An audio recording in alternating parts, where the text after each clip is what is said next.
was a significant acceleration in the growth of e-commerce, in the trend of nearshoring, but also, and that I think it will be very helpful in the midterm. The long term is a change in the thinking about sort of production value chains. For 20 years, everyone only focused on efficiency, and then they worked out that efficient value chains are no good if they're not resilient. So there will be an increased focus on resilience, which will mean one of two things: either production will be nearshored, or people have more stock. Either of those two is going to increase demand. If you look at Central Europe, was the part of Europe that grew the fastest pre-COVID, is going to shrink the least during COVID, and is forecast to grow fastest post-COVID. Pre-COVID, debt to GDP levels in Western Europe were significantly higher than Central Europe. Western European governments have spent a multiple of what Central European governments are spending. So there will be a massive re-rating of Central European economies versus Western European economies. So at least as of now, everything is really good.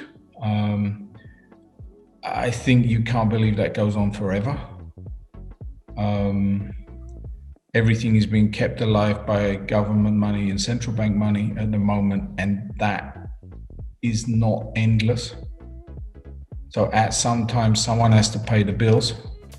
And, you know, at the moment we're kicking the can down the track as far as we can. But, you know, for now we see significant growth opportunities. It's also why we did our intention to float, because we want to raise some more money so we can grow faster. Warehouse became the heart of the operations, really.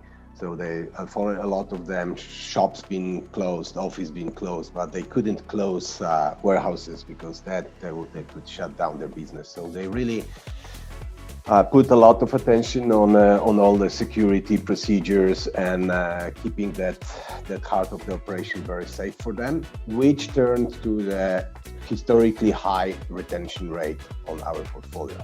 So customers really wanted to stay. They didn't analyze relocation because of the additional risk of the delay or which COVID brought to the market. So the very high retention, and also it turned to the historically highest rent collection ratio on our portfolio. Really, we've never seen in Central Europe such a rent collection, which also shows how important these assets are to our customers. I think these are exciting times for us to start the business and to come to the market. I think every market has some evolution of the people who are coming in or leaving the market, and the people who happen to dominate over the time.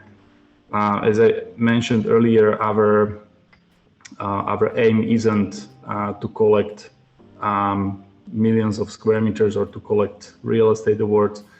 Our aim is really to do what we like, to do quality buildings, maybe to help other institutional investors to come to Central Europe together with us, and simply do what we like and what we are good at with a good and sympathetic small local teams.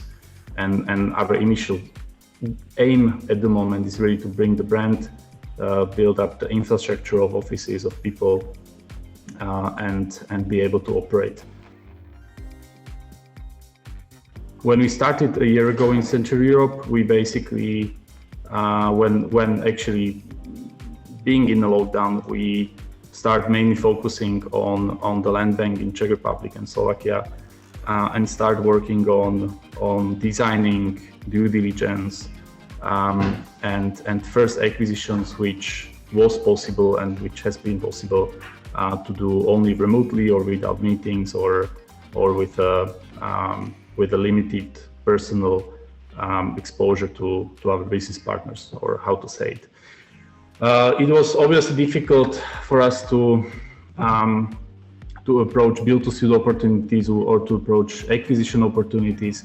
Also to acquire standing assets was not so easy last year because most of the people put their disposal plans on hold or has been waiting during the year for either for autumn or later on for the end of the year and beginning of 21. So I think that 2021 will be more a year where we gonna look at standing assets and more like acquisition opportunities of the portfolios. COVID doesn't really bring any winners. I don't think we should say that. I think COVID is rather an eye-opener, and it's bringing the opportunities for those who can be ready for those.